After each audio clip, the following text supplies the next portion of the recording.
Ako si Amalia Mayo at ito ang aking output number 2.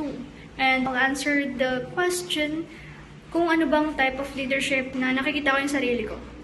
And to answer that, I think nakikita ko yung sarili ko na ginagamit or nakatuon sa coaching leadership. Because I believe as a leader, hindi lang tayo or ako nagbibigay ng direction. Nagtuturo din ako and ginaguide yung mga members ko to mold them or improve them as a person or as an individual also. So, ano nga ba ang mga advantage ng coaching leadership? So, ang advantage ng coaching leadership, hindi siya nakatuon sa purpose or layunin.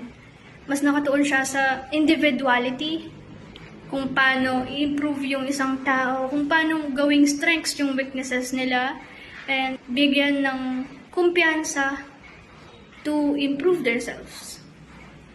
Like their skills, even talents. Yes.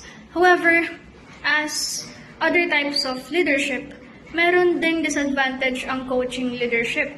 So, dahil nga nakatuon ito sa individuality, that means mas mahabang time ang kailangan at patience. Dahil hindi siya kaagad nagbibigay ng result.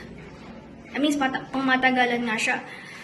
So, ang mahirap dito kapag kailangan mo ng immediate action or like agarang action o decision, hindi siya katiwa-tiwala. But I believe, even though mahirap siya or there are disadvantage for this leadership, mas effective siya for me.